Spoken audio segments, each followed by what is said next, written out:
प्रवर्तन निदेशालय ने 3 नवंबर को एक बयान जारी कर कहा है कि महादेव सट्टेबाजी ऐप के प्रमोटरों ने छत्तीसगढ़ के मुख्यमंत्री भूपेश बघेल को 508 करोड़ रुपए का भुगतान किया था।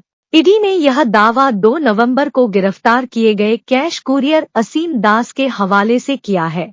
साथ ही ईडी ने कहा है कि अब इसकी जांच की जा रही है।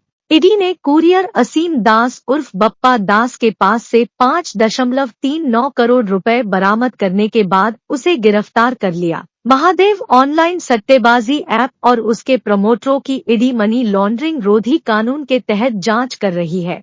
ईडी ने प्रेस रिलीज कर इसका दावा किया है। असीम दास और उसके साथी कांस्टेबल भीम सिंह यादव को रायपुर की विशेष अदालत में 3 नवंबर की शाम करीब 5 बजे पेश किया गया।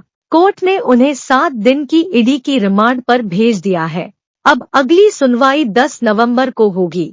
ईडी के वकील ने कहा कि भीम सिंह यादव भिलाई सुपेला पुलिस थाने में कांस्टेबल है। बिगुल न्यूज को जानकारी मिली है कि वह 3 बार दुबई गया था। 2 यात्राओं में वह महादेव ऐप के प्रमोटर्स से भी मिला। उसकी बुकिंग भी इन लोगों ने ही कराई थी। इसके अलावा जो पैसा आया है वह भी इलेक्शन के समय में पॉलिटिकल पार्टी को डिस्ट्रीब्यूट हो रहा था। बताया जा रहा है कि असीम दास पेशे से ड्राइवर है और ऑनलाइन सट्टा ऐप चलाता है। ईडी को आशंका है कि उसके घर से मिला पैसा ऑनलाइन सट्टा ऐप का है, जिसे चुनाव में खर्च करने के लिए रखा गया था। जिसके बाद 2 नवंबर को कार्रवाई के लिए ईडी के अधिकारी ताला तोड़कर मकान में घुसे थे। ईडी के दावे पर सीएम भूपेश बघेल ने कहा, इससे बड़ा मजाक और क्या हो सकता है। किसी को पकड़कर दबाव बनाने का क्या मतलब। मैं प्रधानमंत्री पर कुछ भी आरोप लगा दूंगा तो क्या सही हो जाएगा।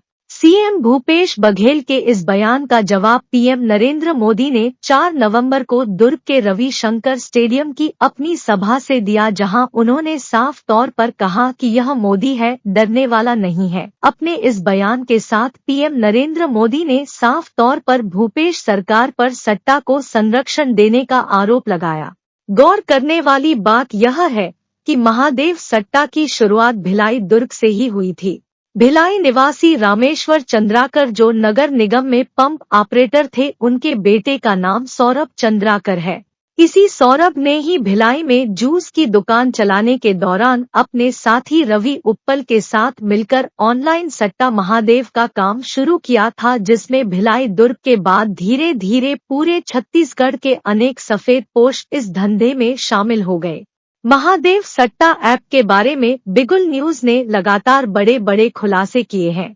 आने वाले दिनों में हम महादेव सट्टा बुक को संरक्षण देने वाले एक विधायक के बारे में बड़ा खुलासा करने वाले हैं। बिगुल न्यूज के लिए राजेश वरन दानी की रिपोर्ट।